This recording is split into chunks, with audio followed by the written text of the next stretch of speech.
Hello everyone, I'm Amrita Gurung, and as a partial requirement for the assignment of corporate accounting for the Masters of Professional Accounting degree at Holmes Institute, Sydney, I'm here today to discuss about the topic of accounting for income tax.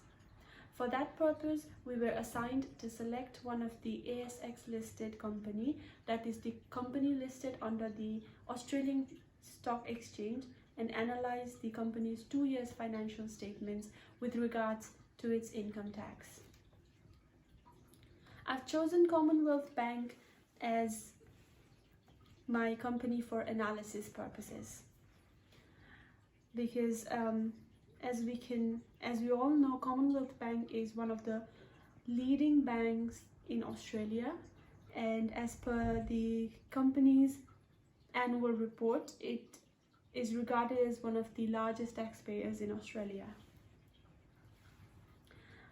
Now, as we talk about the accounting for income tax, there are 7 concepts that surrounds the topic, which are accounting profit, taxable profit, temporary difference, taxable temporary difference, deductible temporary difference, deferred tax assets, and deferred tax liabilities. Let me define these concepts in simple words. Accounting profits. Accounting profits is a profit derived by applying generally accepted principle in accounting standard, whereas taxable profit is a profit for taxes and purpose. It is determined in accordance with the rules portrayed in Australian income tax legislation. Temporary difference is basically the differences that arises when the carrying amount of an asset or liability is different from the tax base of that asset or liability. Whereas taxable temporary difference occurs when there is higher expense resulting in lower income, hence lower tax. This creates deferred tax liability. Deductible temporary difference occurs when there is lower expense resulting in higher income, hence higher tax. This creates deferred tax assets.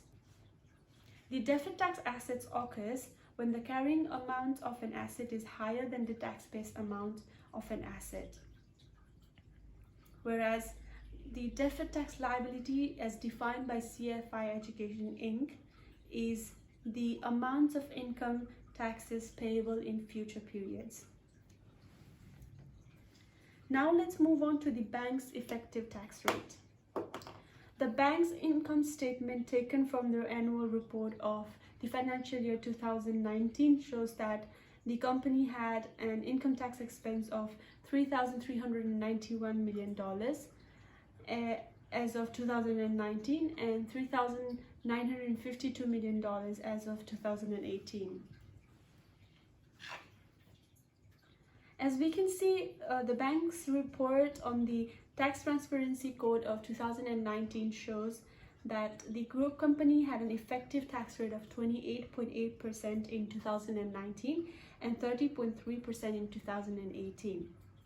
However, this tax rate is not applicable while determining the company's income tax, because for that purpose, the company uses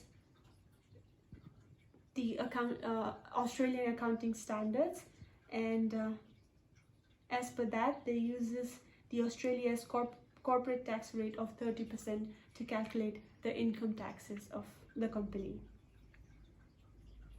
And also, I'd like to shed a reason behind why there is a different effective rate, and that is mainly because of the profits earned by the offshore banking units of the company. Now let's move on to the Commonwealth Bank's deferred tax assets and deferred tax liabilities. According to the annual report, it shows that the company had an increase in the deferred tax assets of $435 million and an increase in the deferred tax liability of $101 million recognized through opening retained profits. Now let's discuss about the bank's income tax payable and current tax assets. There is a difference in the company's income tax expense and income tax payable because of the presence of temporary difference. As you can see from the table as well, there's a difference.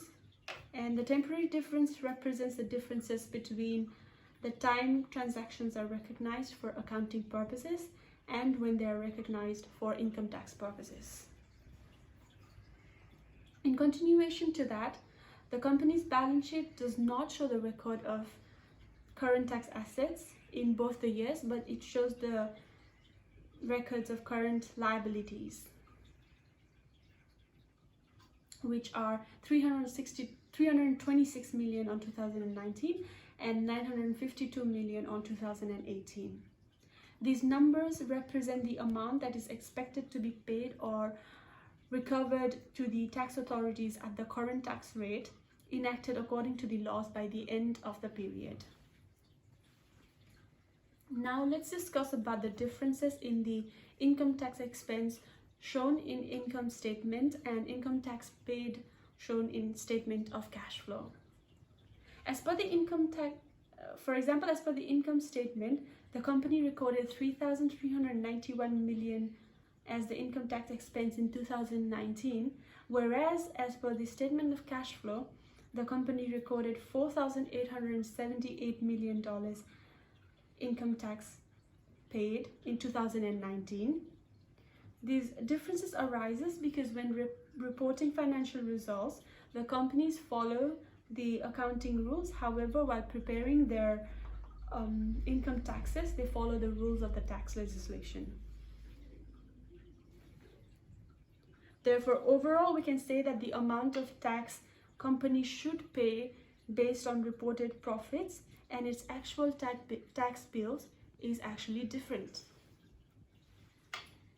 Now, let's talk about the temporary and permanent differences. The temporary differences is the differences between the carrying amount of assets and liabilities and the tax base of assets and liabilities,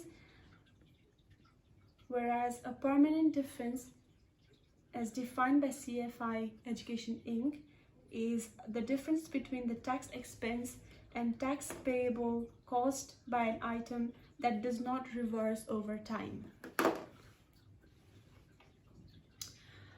Now, overall, in my view, I believe the tax treatment in the financial statements is interesting because the companies report tax expense even though they experience a loss before tax.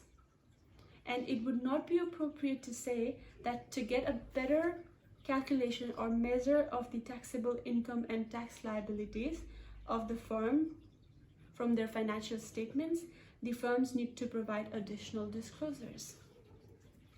Now, in conclusion, we can say that the income tax applicable makes it clear that the tax expense of the firm report on their financial statement is different from the actual tax they pay. This is it for the presentation. Thank you for listening.